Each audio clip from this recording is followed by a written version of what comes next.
This is some blue carpet that I found at the side of the road recently.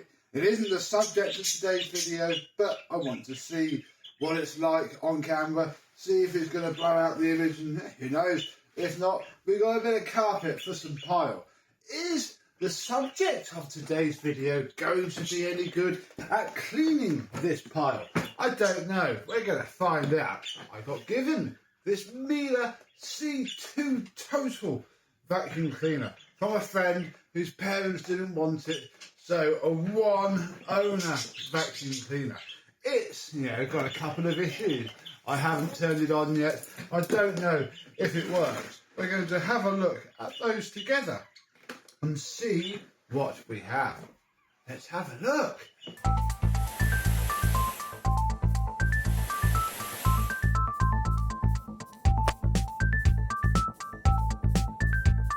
Yes, hello, my vacuum cleaner and Sebo chums. How are you today? We've had the C2, the blue one, top of the line with the power nozzle and everything. This isn't it. This is the fairly basic bottom of the line C2 Total. It'll be near the bottom anyway, although it has automatic power adjustment. So who knows? It is very, very well used. This has been around the block completely and back again. It's been a daily vacuum cleaner for a long, long time. Under the flap, we do have the tools. We have a pretty much never used dusting brush. Look at that, the state of this machine, and that dusting brush is pretty much as new. Ooh, what isn't as new is this upholstery tool. And yeah, the crevice tool has seen a fantastic amount of use. Oh, look. Here is the lint strip from the upholstery tool. I'm going to leave that out because it's going to be easier than popping it out another time. And yeah, that is there. We can see from our ratings plate, this is an older 1500 watt model. And that's very nice indeed. That's cool. So we have a full set of small tools. Very nice indeed. In there, like so. There is sadly no manual sat under here. On my one, it had its manual. This one doesn't. Right, so that's it on the top, really. Let's move on to fault number one. And that is, my friend said that it's done this for years and years and years. He remembers his mum just tying up the cable, probably like this, in order to stop it from rolling itself back in. Yes, there is a fault with the cord rewinding crop line. The cable does look like that's exactly what's been happening to it. So yeah, the cable does not stay out. Wondering if hopefully in this video we can get it open enough to have a look at that. Whatever, it'll come out. Let's have a look underneath, because underneath is where the bag does lie. Let's see what sort of bag it has in it. Okay, oh look, it's one of those new bags. Look, it's a bagless machine. Oh, fantastic. Oh dear, yeah, filthy internal of that. Yeah, the bag is missing, so that's fun. This is the bag. It is a bagless machine. Wow, I'm not going to lie, it's done pretty well on the outside. Look at that. Inside is a completely different story, but outside, hey, that's fine, and that's okay, because that's where the motor sits. That is, what we need to be clean and tidy. And I think we're probably just going to leave it be for a minute or two, just whilst we test the machine. Oh, I'm sure on mine this bit came off, but it may not have the same filter that that one did. We'll have a look at it in a minute. Yeah, we are missing. We're missing a wheel, and this back wheel is also broken. That could be a big problem for us. I don't know where we're going to get a spare wheel for this on. And yeah, the air belt it's just used, and I'm not too upset about that, because it needs to be used. It's a used machine. Right, we're just gonna sort of smash this back into place, really. Oh, there was a way to do it, because I had to do it when I have to say I knew the bag was missing because it all fell apart in the car when I was trying to get it in. And there was a way to get this shut again, which is going to be enough for us to plug it in and see what it sounds like, because I haven't done that yet. Right, it's back on, it's clipped into place. I don't know how they've ever got it on before without violently forcing it. I had to use a screwdriver to specifically push the bag thing out of the way.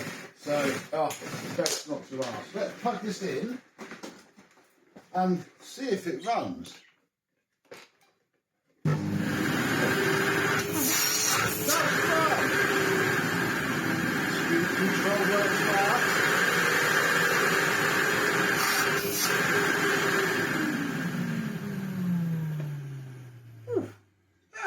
It sounds fine. It's got fantastic airflow because, of course, it's bagless. And, yeah, it runs fantastically. So, yeah, we are 50-50 on this machine. Good motor, bad chord rewind, bad body, tools. Talking of tools, we may as well have a look at them because we have them. We have a hose, and again, I've only got experience of the electronic control version of this, and it had a different angular head to it. But this is also more stiffer than the K1, the little one that we've got. We'll have to try and get them side by side one day. So yeah, this is actually a fair bit nicer. It's certainly a lot sturdier. So yeah, we have a hose, which, oh bless it, it's completely hollowed out. The blanks for the power control wires are in there, but not the actual wires, which does make the hose nice and slim. Wand, we have a wand. Telescopic action, works very well. Nice click fitting tools. Then we have the floor nozzle, the one that Dyson also used a copy of in very good order. Yeah, again, been used quite heavily. There is a piece of tape that is stuck on there, but works fine. Will clean up okay. Nothing wrong with that. In fact, it's been used bagless. This bit of carpet is quite clean, so I don't see any reason why we cannot give it a little test. Oh yeah, there we go. Look, pure Sebo C2.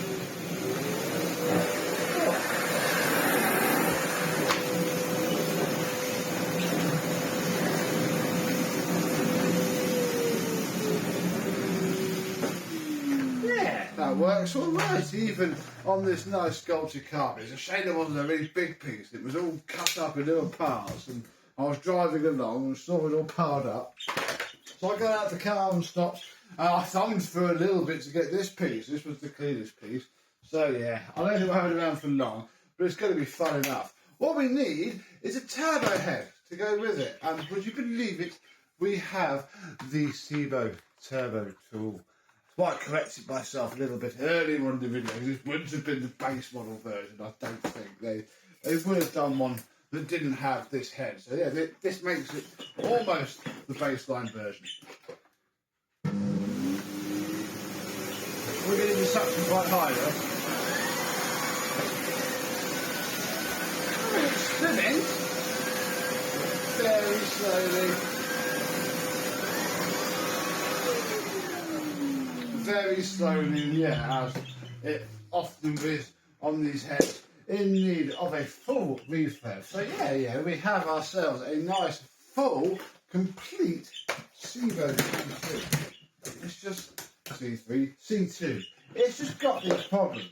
So we may as well have a look and just see if we can fix any of them, really. Now the second step after unplugging the machine is going to be, I would imagine, take off the air belt. I've not done one of these before, but having done the K series quite a few times, this will split into two. Oh, this belt's never been off. This will split into two, and yeah, that'll be what holds it together. You see those white clips that are starting to appear? It'll be the same as on the K series. So what I'm doing is pulling out half of the air belt, and the other half should cut. Oh, blimey, look, the foam's all disintegrating. How lovely. Yeah, there is our air belt. It's just a little bit of foam. A little bit of foam that is covered by a bit of fabric. There is our foam. That's where all the carbon dust has come out of the motors. Why, bless them, they're good performers, but as a collector trying to pick up a cheap one, that's been used, you need to budget for a new one if you want the machine to look anywhere near nice. Now they are moving, but I'm sure under here I did see a screw, and again that reminds me of the K series. There was a screw or two, but I could definitely see one, and then it lifted apart. So let's see how far we get.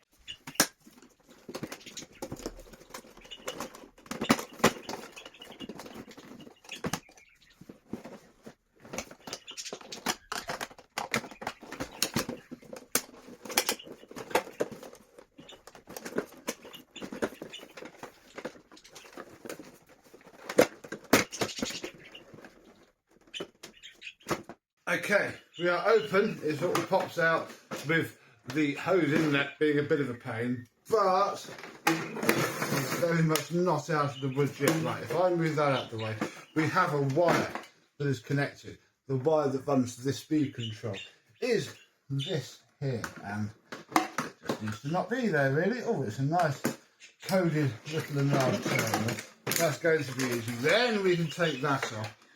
Well, then we can turn it upside down. Oh, very nice indeed. It's pretty clean. Oh no, this foam though has completely destroyed itself. We don't care about that right at this particular second. What I need to do now is to try and get this out. Come on.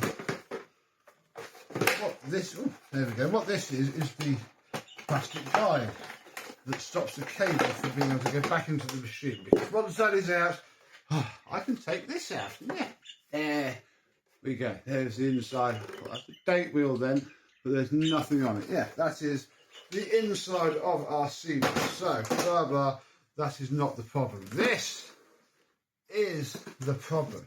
What is your problem? So that is where the pedal pushes, and that bit works fine. It's just not doing anything at all. I don't quite know why it's not doing anything. My first thought is this rubber wheel, because it's just not being pushed down properly. And that might be fixable, but oh my goodness, we've got all this foam here. Yeah, that can go down. Can you just lift out? I'm hoping so. I'm hoping it's disarmed now as well, because the cable is wound in. And that should be enough. Oh dear. See, this is the problem. That is the top of our wheel, and that is completely smashed off. So I can't just fit another wheel to it. This one's really loose as well. It should have a screw and a washer. So even that's not really that fixable. It's a bit of a shame, but this cord rewind probably is. I just need to work out how to get the cable rewind. Oh, put it out of the machine. Oh no. No, you don't just put it. You unplug it first. So neutral and live, which isn't colour coded, so I'm just going to take a photo of that and then we can unplug it. What do we have now then? Well, again, our options are quite limited. This is called Reassembly, and the bit that we care about is there. That is what, oh hang on, if I hold it this way around, I can't do it very easily. You can see it's moving with the cable and utterly failing. No, I say utterly failing, it is now doing it. Ooh, yeah, utterly failing really, especially when the spring is very strong to do anything, and that's the bit that I can't get to. I cannot split this and this, because that is where the big scary spring is. All I can really think to do is to spray some lubricant sort of everywhere bar this wheel for now, because it's all moving about, but it just needs to go down. If I push it up a little bit, it will stop the cable, but this is very difficult being out of the machine. Oh, hang on, look. Ooh. Ooh. That's better. I'm wondering if I just concentrate, give this a good clean up, and then I'm going to clean that wheel back off, and I shall refit it into the cassette, and we'll see if it's any more good. So, with our chord rewind looking mildly hopeful, I want to quickly sidetrack. We're only these few screws away from being able to look at the motor. And the motor looks all right. I want to see just how all right, because this is all going to come down to what spares machine I can get, assuming that everything else works. Right, so we have our motor. Very nice. Oh, yes, that is very clean. You can see from the commutator on there. So, yeah, it's a Domel one. Domel. Oh, I see. I do see a date weird as well. 1999. There we go. Yeah, he said they've had it a long while. His mum had, sadly, she's no longer with us, had some sort of very strong bad respiratory disease, and this was the machine that was about the best you could get with this filter and sadly the paper bags and this, back when you needed a hospital grade vacuum cleaner. There were only a couple of models about. This was one of them. So, okay, that works fine. The chord rewind seems to be coming back to life. I'm going to puzzle this back together and then hopefully find a bag. Ooh. And wash my hands because they're going black with all of this carbon dust. And with the case clicked back on, we can go back to our Torx bit T20, the only screw on the machine, which sits in here. Like so. Sadly, the cable rewind immediately stopped being better. It's gone, sadly. It's always going to be gone. Let's check the thing. There we go.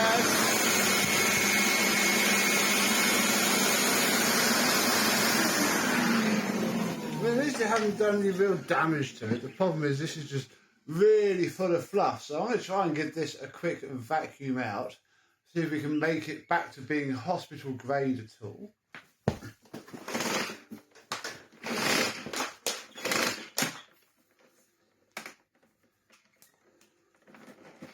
There we go. Sometimes the simplest ideas are the best. Right, this vacuumed out okay.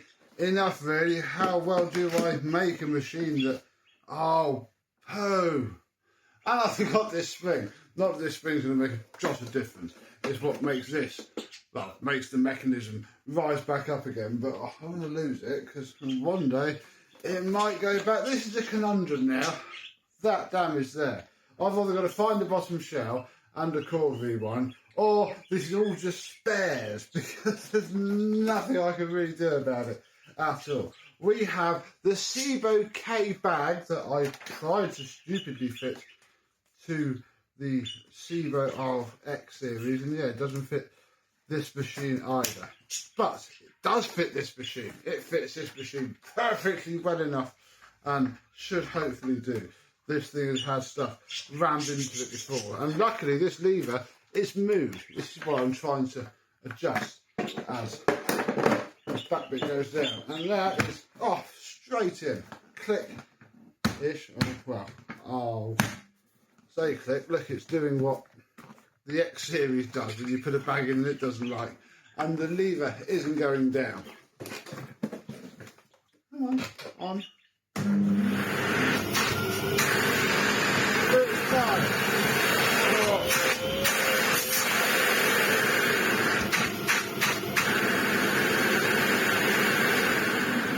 It's fine. The bag is fitted. The bag is on. Oh, we're going to have to put the air belt back on at some point. But, I mean, this turbo head is very lackluster, isn't it? It's a bit of a shame. Let's just check that it's not anything too serious. Oh, it's a bit better now.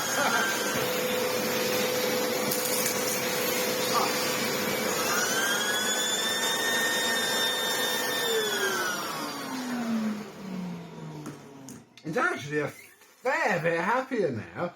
Literally, I think all that was wrong was just the lack of airflow from the machine. So, I'm going to finish getting it all back together again, and then, well, at least it can be a functional vacuum cleaner.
Yeah, bless it. It's functionally fine. It cleans immensely well. Turbo head spins fine. Now that it's got more airflow going through it, I mean, the airflow is something else. I mean, we're still on max, but you can hear it coming out. Even on the lowest speed, it will still just about hold its hose up.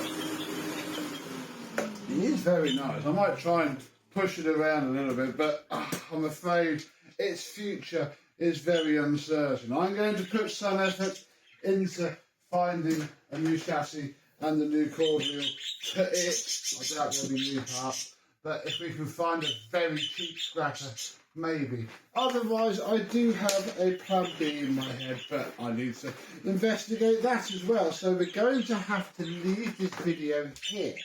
I also messed up and haven't put the air belt on properly, so I cannot fit this part back to it, which is very annoying.